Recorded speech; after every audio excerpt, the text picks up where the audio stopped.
All right. It is another week. Welcome back, everybody, to What the F Happened.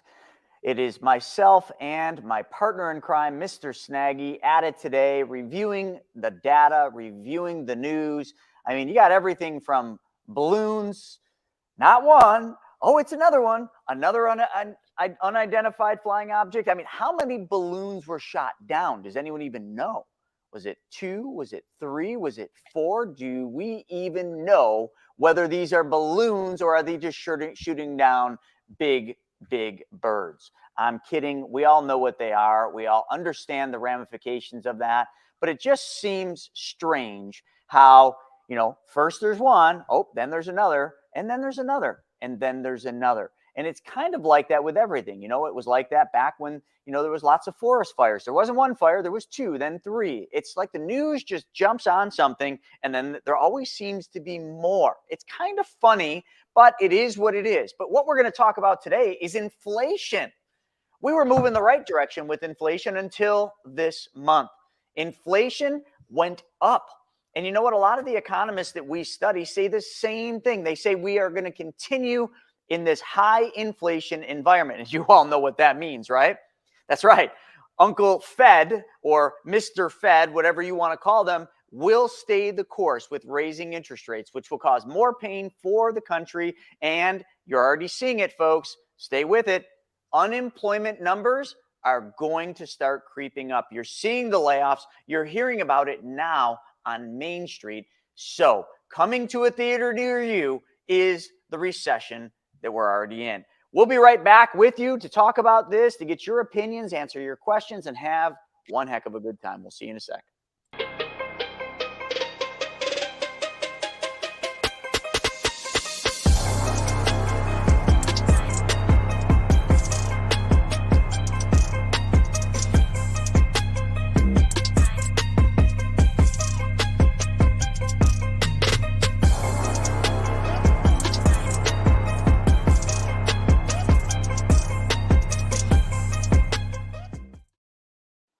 All right, we are back at it as the audiences build on TikTok. We got a few hundred. We got about another 50 or so building. So the audience is going to start pouring in, but let's dive right into it. Stephen, what are you seeing on the streets right now in the news that really is alarming? Yeah. Well, there's a lot going on. So good morning. Hope everybody had a good Valentine's Day, and we'll definitely get into some of that. But the whole balloon thing, I thought I was going to do my part over the weekend. So I was down here and I was driving around, and, I thought I spotted one of the balloons, and I drove around 2 hours chasing it, but it ended up just being a little bit of bird poop on my windshield. So that was kind of a letdown. Oh, you never can tell whether it's a balloon or some bird poop. I'm glad you only spent 2 hours chasing the bird poop. I know. And then once they got me with that, then I started looking at stuff up, and then I realized they're just killing more small businesses, because I'm seeing all these advertisements now that all balloon rides are canceled until further notice. So just destroying America's small businesses, shooting these things down. So here, come on, man. You don't want to be up in a balloon.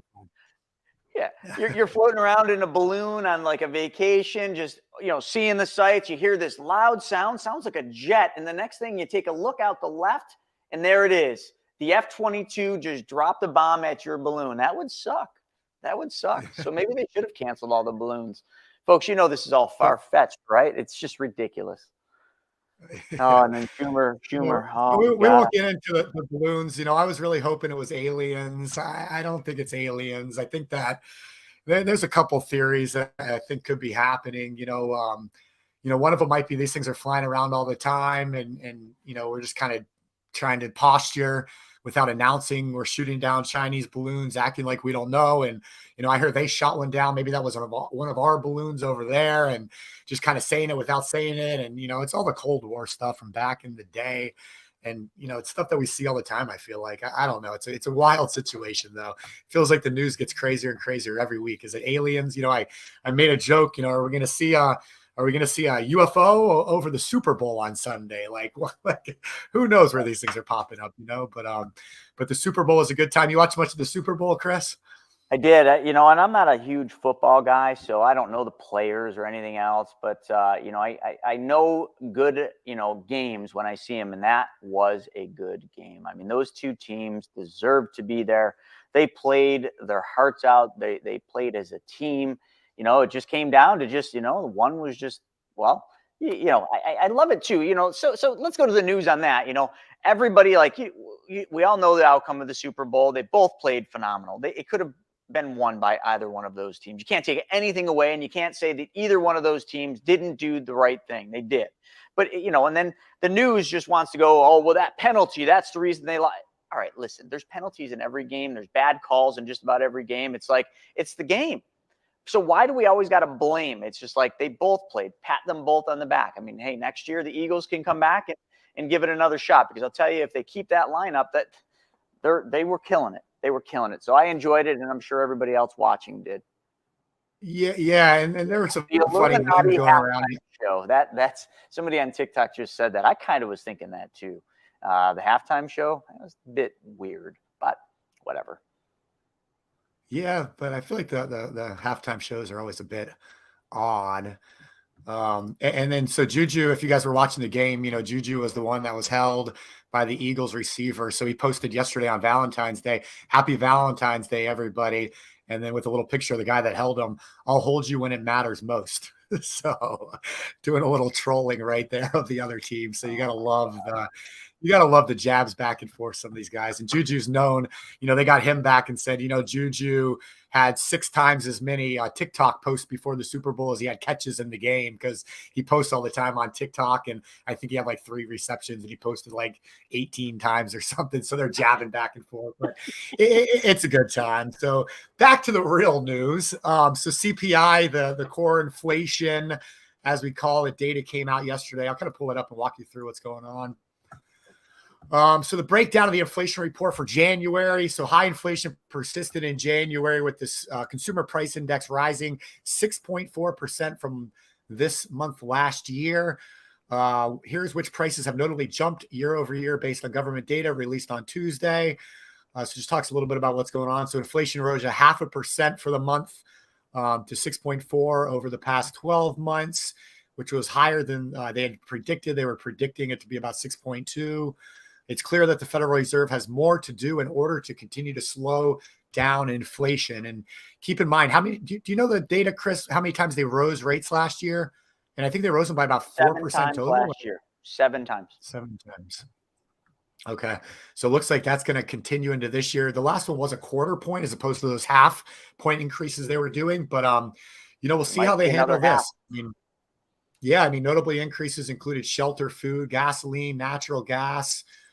And it kind of shows you a breakdown of some of it. So everybody's been talking about eggs, obviously. So you see eggs are up 70%, butter and margarine 32%, fuel oil 27%. Airfare. I feel this one a lot, man. I mean, you and I travel. Yeah, you and I travel quite a bit, and I've noticed a big increases in prices I've been paying on airfare. So that's definitely hitting close to home for me. Motor vehicle repair, frozen veggies, lettuce. I mean, everything seems to be up right now. So like with the not a lot of relief in sight. Yeah, with Valentine's Day, me, the wife, and the little girl, Vivi, went out last night, and I got a salad. And, I didn't really, when you go to the salad section on the menu, I always think, all right, that's probably not going to be all that expensive. And when I actually looked at it, I can't remember the last time I had a basic, it was a Caesar salad. I didn't get Caesar dressing, but a Caesar salad, no frills, no thrills, no protein, over $20. And it wasn't like we went to a restaurant that's known for expensive salads, but it's just the cost of everything's going up. I couldn't believe it, man. It's $20 for a nice Caesar salad. It wasn't even that big. Yeah, no, I hear you. The prices are crazy. I mean, my wife and I went out without even our son, and we did have a bottle of wine, but nothing special. And it was pushing $200 before tip. Like, it's just crazy. I don't know.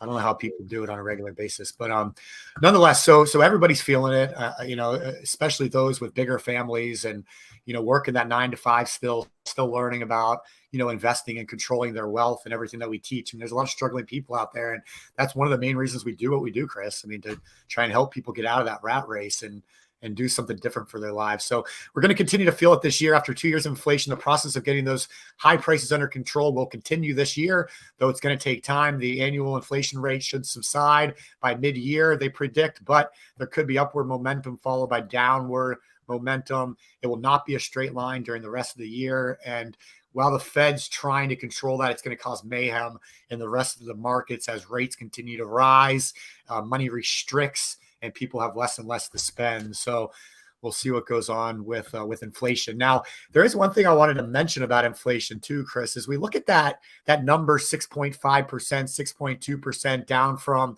9.1% this last year. But to me, this is the real number right here. This is 2-year inflation. So really since all of this started, but look where we're at in January of this year. If we look at over the last 2-year change, we're at 14.3%. So we tend to forget, 6.5 doesn't sound bad, but that's up from if I do the math, 8% last January. So a total of 14% just in the last 2 years. And the last 2 years have flown by.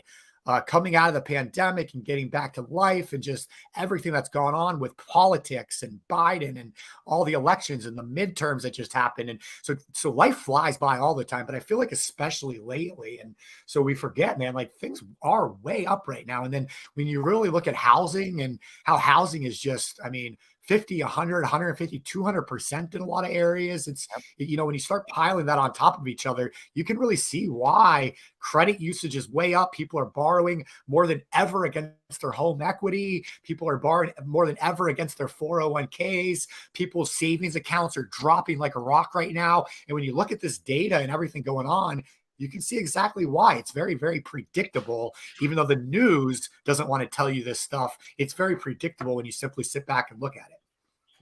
Yeah, exactly. And it's, it's interesting when you say that, because when you really think about it, you're asking, how do people afford this? You just mentioned it. People are using up their savings. People are right now, the savings rate is pretty much zero. People are not saving money right now because they can't. They can't afford to save and live the lifestyle they are. So something has to go. If they want to save, their lifestyle has to take a notch down, or they got to get a second job, which there's plenty of jobs still out there. So I think it's an interesting thing. So when you ask, how are people affording this? They're putting it on credit cards. When you go out to the restaurant, even last night, if any of you went out, if you were looking how people were paying, it was credit cards. Like, what happened to the days where we used to pay with cash? They're pretty much gone.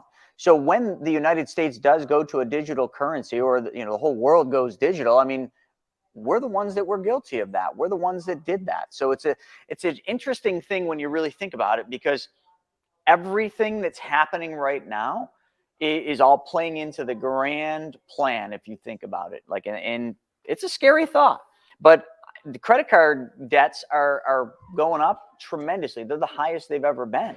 So when you think about that, that's the scariest thing, because going into a recession, I will tell you, the number one thing that takes a family down is credit card debt, always. That as a whole, but credit card debt being some of the worst of it. And credit card debts are skyrocketing. What do you got here? Savings rate?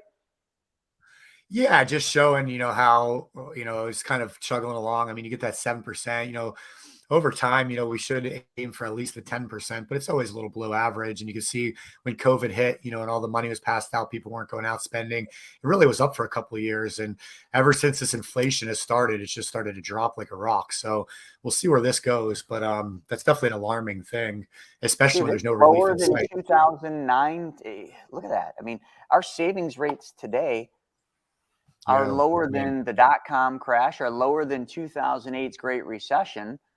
People just aren't saving money. They were, they were saving a lot, especially during the pandemic. Savings rates went way up, debts went way down, but now everybody's back out there living life, going out and flying around, and the cost of everything's up. So something's got to give, and that give is the savings rate, which is not a good thing. When you think about the laws of wealth, there's 6 of them, but the first law of wealth is you should be saving 10% of the money you make. That shows a completely different story. People are not saving, and that's going to have a massive effect. Once unemployment goes and people lose their jobs, which is happening, but then they're finding another job. Okay, but you're going to see that start to slow down. You're already seeing it happening. You're just seeing it in certain sectors and not in others. And once that goes and people can't afford their credit cards, they can't afford the expensive car payments, we've got ourselves a real problem here. It'll be like, Houston, we have a problem. And we do. We got a big problem. And it's one that we're all going to live through. And some are going to be prepared. I know all the people that come around our campfire and our events and everything we're doing are going to be prepared. The rest, it's not going to be good. It's not going to be good. They're not going to be prepared. So, it's a scary thought that inflation is actually going up when they raised interest rates, 7 times last year, 1 time so far this year, and another coming. Like, how high do rates have to go to get people to stop spending money? Yeah, it's crazy. What are your thoughts? Yeah, no, it's and I was just looking at credit card statistics and usage. I mean, credit cards are at historic highs right now. And it just keeps going up and up and up. So there's always a breaking point. And, when that breaking point happens, it snaps. And a lot of times it's a quick, hard fall fast. And I feel like we're approaching that breaking point, just looking at past trends and past cycles just like this. And I don't know where the Fed come in and save the day this time, because their zero interest rates caused all of it. So they've raised rates and tightened things to increase it, but it's going to create that drop. So it's just creating this vicious cycle. I mean, it's just, where does it stop? Well, I mean, we all know the market. Yeah, I mean, it stops to me with personal responsibility, and it's realizing that you can't control this stuff, and so you can only worry about what you can control, and that's your own little world, your own little bubble, your family, and you could do the best you can for you. And unfortunately, what's good for you won't hurt other people, but it's not going to be given to you. You're going to have to take control of yourself. It's not going to be told to you by the government, by the news, by strangers. It's up to you and your friends and the people close to you to do that. It's time where we really got to start taking back control of our money. I mean, that's it. We got to take control of our money, but also we got to be more responsible. And we got to teach our kids how to be more responsible. I think therein lies a huge problem. That's why, my TEDx talk that I did, Rethink Money, was a letter to my daughter about these things. Teach your children how to be better stewards of their money, how to follow the laws of wealth. Someone had mentioned Richest Man in Babylon. Absolutely. I've read that book so many times. And I'm actually now going to go from reading the book to reading the audiobook to get a different perspective on it. But I mean, that book holds the keys. But a lot of people can't understand that book because the way that it's written and the tongue it's written. So I just basically redid it and extracted today what the 6 laws of wealth would mean in today's time from that book. And that's one of the principles of what we teach on there. It's not something I created, but it's something I recreated. And a lot of times that's more important because it shows that it stands the test of time. One other thing too, somebody mentioned here, and I guess, I don't know, remember I mentioned, salads being over $20. I've been going to the same restaurant. It's called YOLO. My friend owns it. I've been going to it since they opened, which has been almost a decade, which is a frightening thought. But, I've always ordered pretty much the same thing. I'm a creature of habit. And their salads were never over $20. So somebody said, salads have been like that, have been that expensive for the last 5 years. I suppose it depends on the restaurant you go to. I was more referencing like this restaurant that I've gone, that I know the cost of the salad, and it went up. But that's just mood point, because everything's gone up. I mean, it's silly to even talk about it. We all know that the cost of everything is going up. So somebody just said something interesting here on TikTok. They said the Great Depression is coming, then it's over. And John Jack 451 is right. I mean, there's lots of books talking about this. Ray Dalio, it doesn't call it the next Great Depression. That's who does it? Is it Rickards who calls it the next Great Depression? I think he wrote a book on that, and I read that book, but it's a little old now. But he was ahead of the curve. Economists are always ahead of the curve. So when they're given the warning, nobody wants to listen, and then all of a sudden when it happens, they say, "Hey, how come nobody told me?" It's because they told you 2 years ago, like we told you 2 years ago, and we've been telling you last year, and we're still telling you. But the book, The Next Great Depression, if I'm not mistaken, I think that's what it's called. You can correct me if I'm wrong. That book tells the story of where we're headed. I mean, but people are just living in a sense of almost just bliss. They don't want to acknowledge the truth of what's actually happening and the reality of what that means. And I think a lot of it has to do just with society. I think secondarily, I think a lot of people have just gotten, so I just did an Insta story today So many people have just gotten so used to everything being handed to them. And, like the youth of today, I mean, look at most everything is just handed to them. So when they get older and they got to go out and fend for themselves, they don't really know how to. And it's not really their fault. Partly the work ethic, it's not their fault. It's their upbringing. It's how they were taught about to handle money, how they were taught to, work hard or not work hard. It's a strange dynamic. And, everything that we do has some type of give take or some type of effect. And we're going to see that. And it's sad. So if you're 36 or 38 years old or younger, you've never seen the impact of a recession. You don't even know what a recession means. And this one, as per what that person said, this one pretty much could be the worst of our lifetime.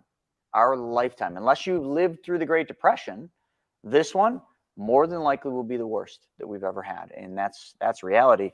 So a couple of people said the Fed is a Ponzi scheme. Absolutely. You should read The Creature from Jekyll Island, read The Secrets of the Federal Reserve.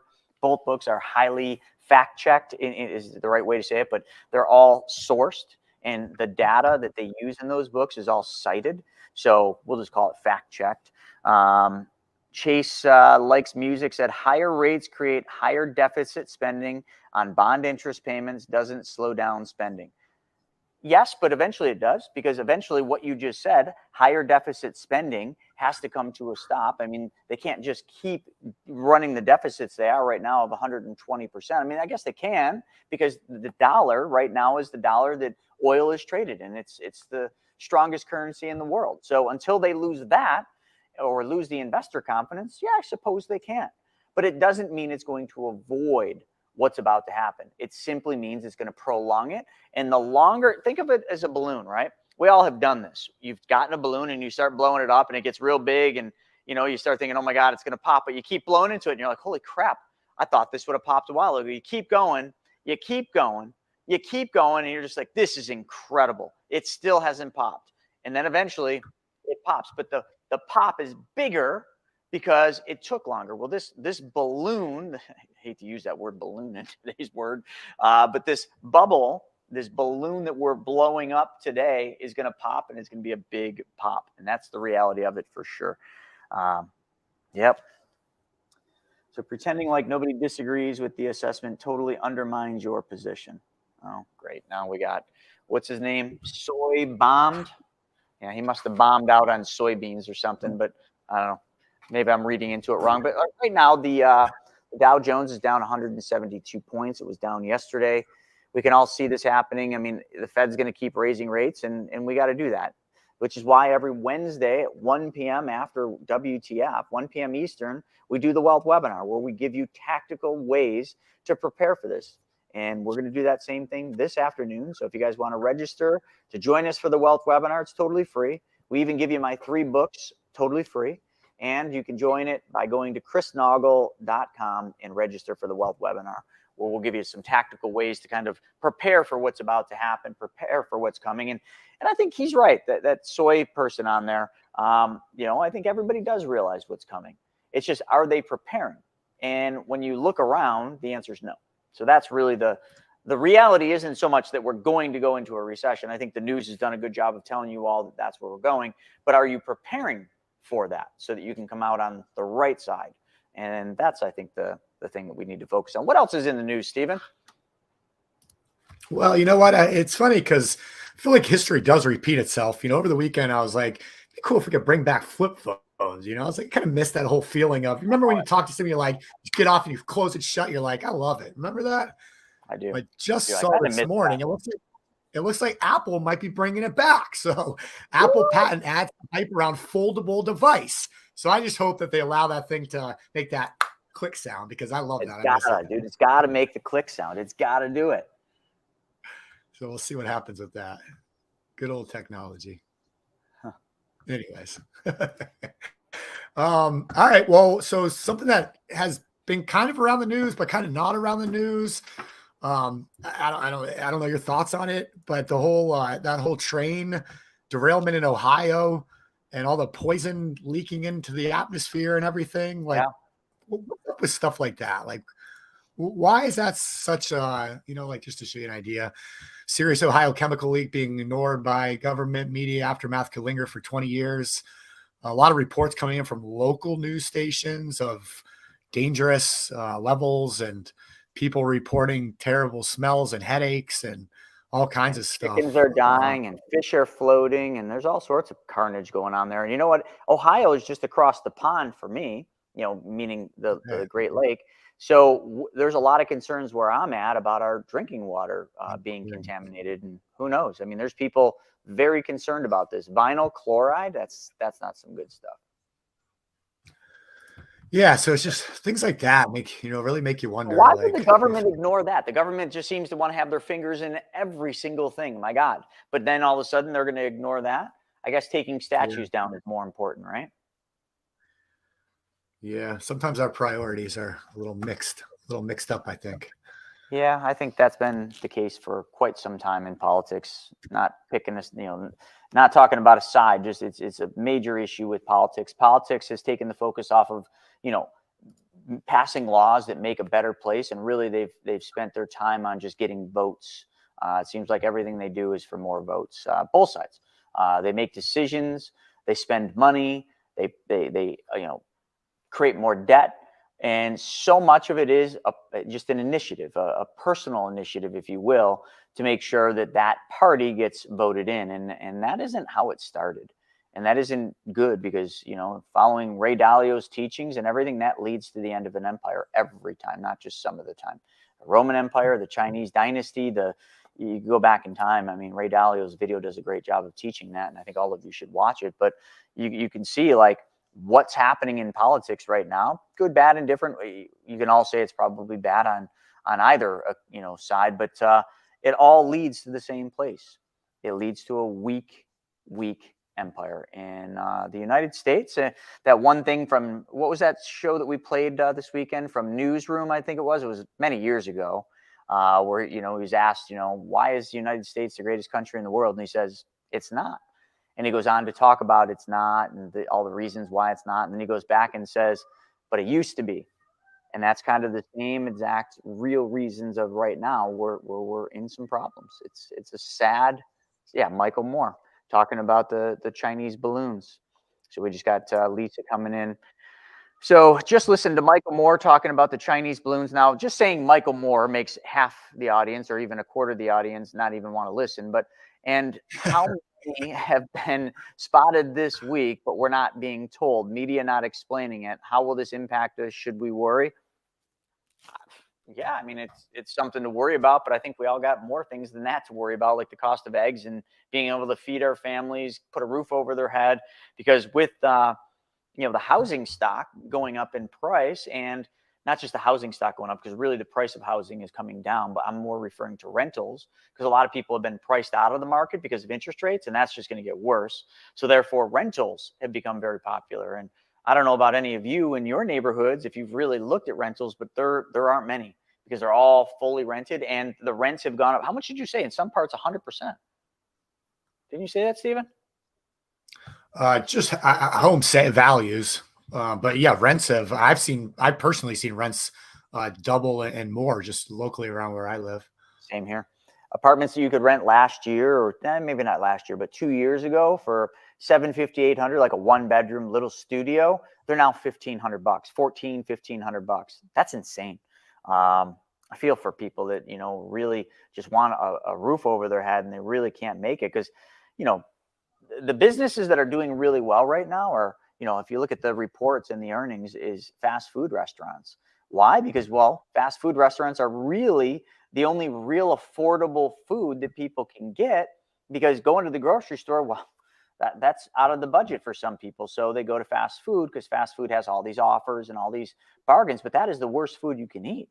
But it makes it so that fast food restaurants, are reporting good earnings. They're hiring more people and they can't find people. So a lot of the restaurants aren't even open normal hours anymore. So what they're now doing is they're looking for alternative things in AI and robotics.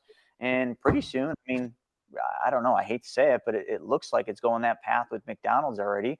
You're going to order your food, a robot's going to take or AI is going to take the order, and then it's going to be delivered to you by some type of a machine or robot. I mean, come on, listen, this is Terminator happening right before our eyes with Chat GPT and everything that's going on. I mean, Cybernet is born. And that's a frightening thing. Yeah, I mean, and it makes you wonder, like, when, why nothing has been told to the U.S. people, like, what are the balloons, like, what's going on, what's really happening. I mean, if you pull up some of these articles, like, it's just rumors swirl about balloons, UFOs, officials stay mum. U.S. tracked China spy balloon from launch along an unusual path, 3 objects shot down, maybe even 9. I mean, and then it goes on to talk a little bit about, how a U.S. general came out over the weekend. I'll share this. So a senior U.S. general came out over the weekend and said, they were asking about what are they? And he said, I'll let the intel community and the counterintelligence community figure that out. I haven't ruled anything out at this point. He was asked, could these be aliens? Could these be extraterrestrial beings? And a U.S. Air Force general, I haven't ruled anything out at this point. So the whole thing is just a very, very, very, very odd story. And you feel like you get that feeling there's definitely a lot more to the story that we're not being told for whatever reason. Very similar to everything else that's going on in the world right now with some of these different wars and conflicts like Russia, Ukraine, etc. Yeah, somebody just say UK fan 2000 said, you say that, this is in reference to the balloons, but what happens when those balloons or flying objects begin interacting? I don't know. Yeah, exactly. It'll be interesting. I'm not saying, I'm not taking a stance, good or bad. I don't know. I truly don't. I mean, it's frightening. That's the only word. I don't care if they're Chinese balloons. It's still scary as hell. Why would China want to send balloons over here to look at our, probably our military bases and things? But again, we get no information. We always have to realize, like, citizens of this country, we're not going to know the truth. Like, when we talk about aliens and unidentified flying objects, if any of you don't believe that there are aliens or other beings out there living and maybe coming and visiting us, like, you're delusional. We're not alone in this space. We're not alone at all. But I look at it, and when I think about that, I try to look at it as a good thing. I almost try to look at it like, if there are aliens, which we know there are, they're here to protect us and give us warnings and try to look over us, because we do have a lot of natural resources. Now, you could flip that and make it negative, but you can go through life being negative or positive. Is the glass half full or half empty? And you get to pick and choose. But I like to think that, it's a good thing. So somebody else watching over us that maybe has a higher intelligence than us, because obviously there's a lot of, in my opinion, really stupid people out there. And to have some aliens that are higher intelligence and know more than we do watching over us, I don't look at that as a bad thing. But that's my personal opinion. It doesn't mean that has to be yours. You can view it any way you want. But going to sleep nervous about balloons that are being shot down by F-22s, well, that's not going to change your life. That's not going to make you any happier. And the inevitable is, hey, listen, if those balloons are going to start the next war, or something like that, it is what it is. If aliens are going to come take over the United States, ain't a damn thing you can do about it. Like, that little shotgun you got in the thing and all the ammo you've been buying over the last couple of years, probably not going to make much of a difference. But hey, if it makes you feel good, awesome. I stocked up, but that's not because of UFOs or anything like that. Stephen, I know you stocked up too. Yeah, I got a few things going. Got to be prepared, right? Get back into the news here. We got a lot of other. There's some good news coming out.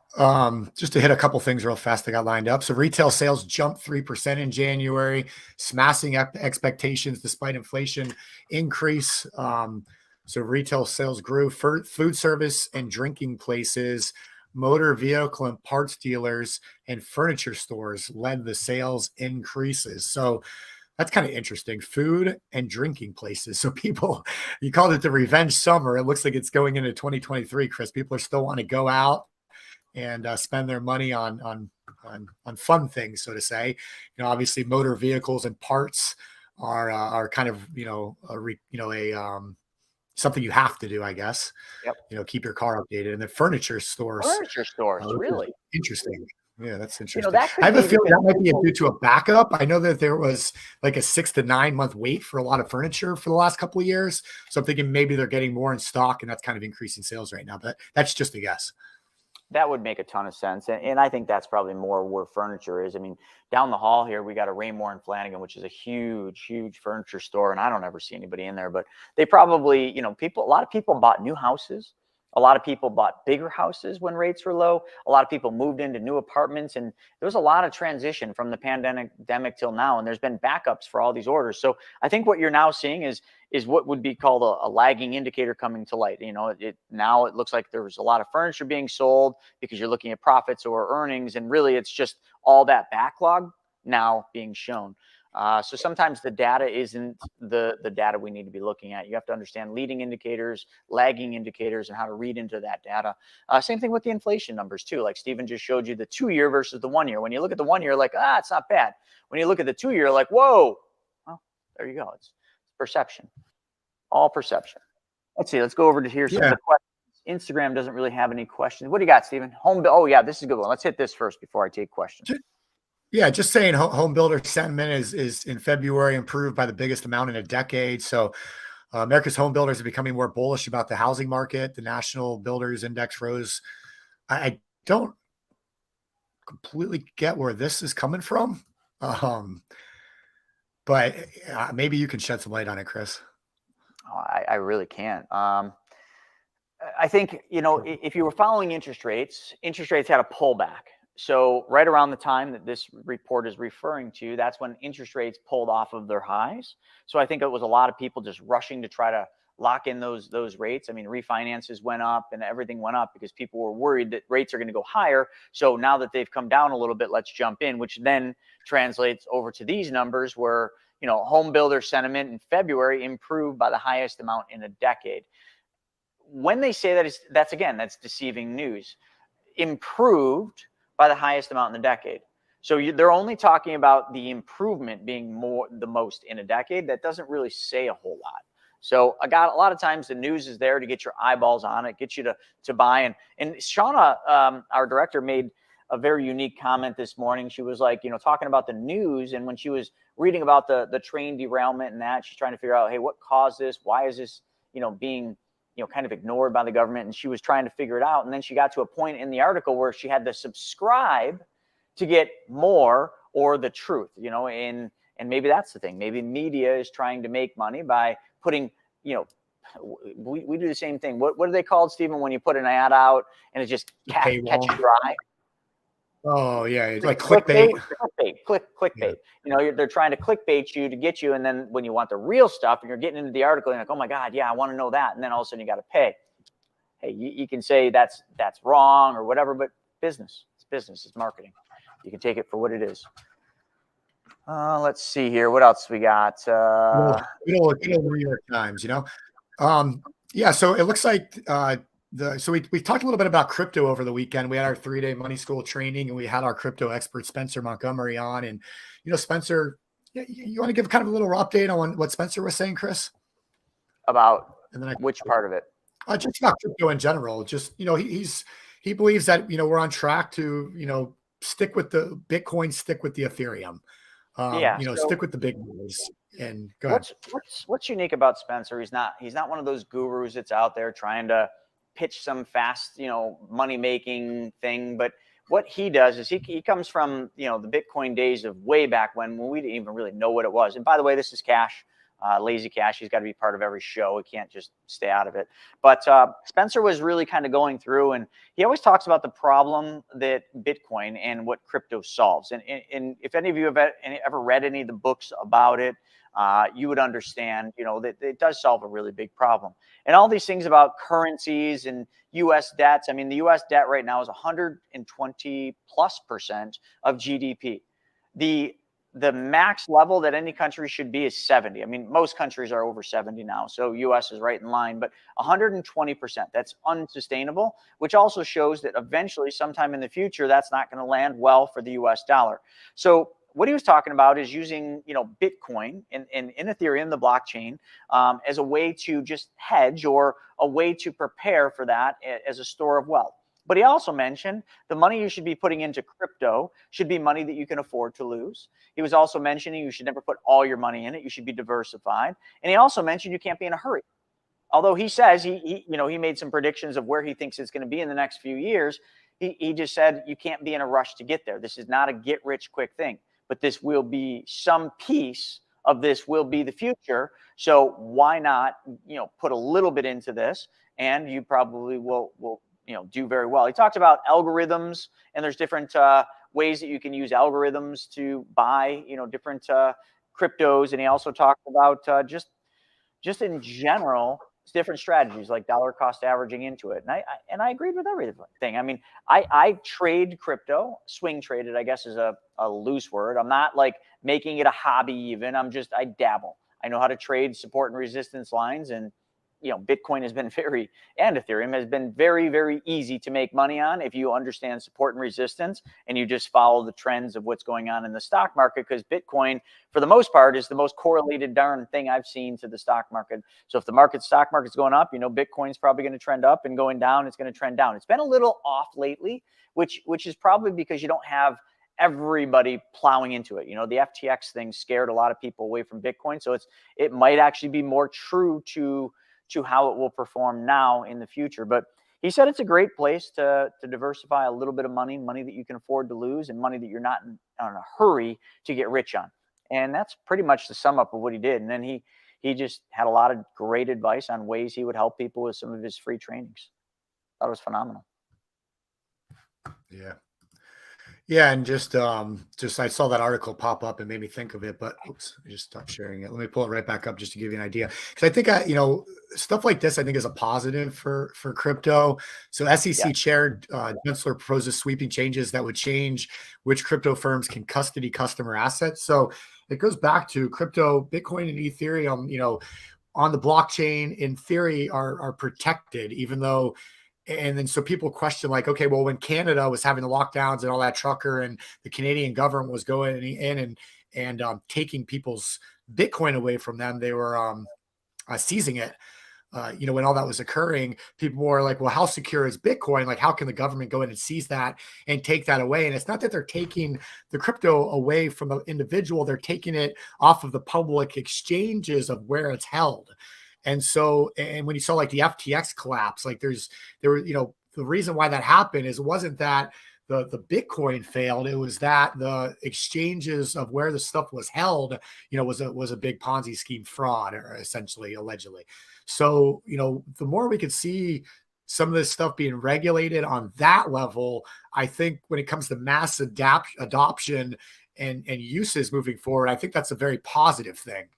And then once you learn, get the masses on these public exchanges, and then obviously you need to learn how to take that off into the cold storage and personally, keep it yourself where nobody can touch it or seize it or take it from you, because it's not possible. But so stuff like this, I think, will end up being a positive for the overall industry moving forward, Chris.